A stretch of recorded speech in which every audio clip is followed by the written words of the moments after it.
Hello, fellow student programmers. Today we're diving into an exciting aspect of React.js called higher order components, HOCs. These are advanced techniques for reusing component logic in React, which can greatly simplify your code, enhance its scalability, and make it easier to maintain. By understanding HOCs, you'll be able to create more abstract, modular, and efficient React applications. We'll go through 3 complex examples, each building on the previous one, to demonstrate how HOCs can be used in real-world scenarios. Now let's dive into the code.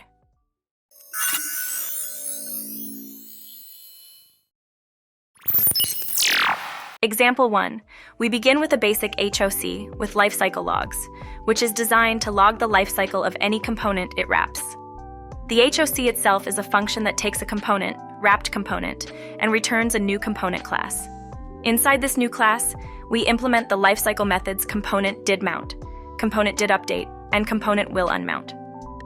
These methods log messages to the console whenever they are called, providing insight into the lifecycle of the wrapped component. When the render method is called, it simply renders the wrapped component with all past props. Example 2. Next, we explore a more advanced example with conditional rendering. This HOC enhances a component with the ability to conditionally render based on certain props.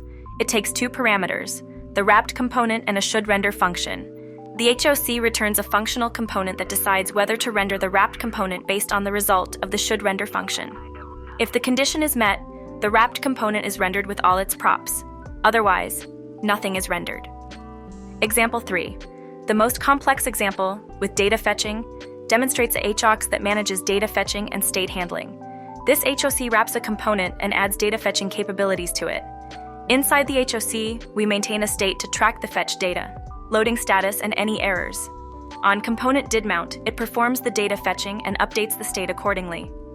The wrapped component is then rendered with the fetch data passed in as props.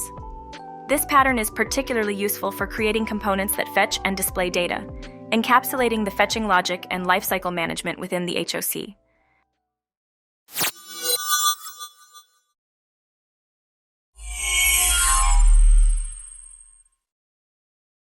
In this tutorial, we delved into 3 complex examples of React.js higher-order components, HOCs, showcasing their utility and power in enhancing component reusability and abstraction.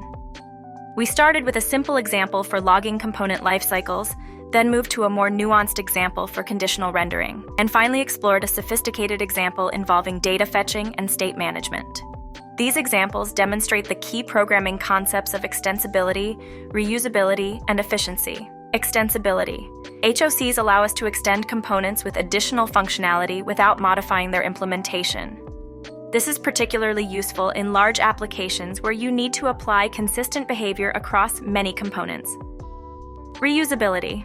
By abstracting common tasks into HOCs, we can reuse the same logic across different components, reducing code duplication and improving maintainability.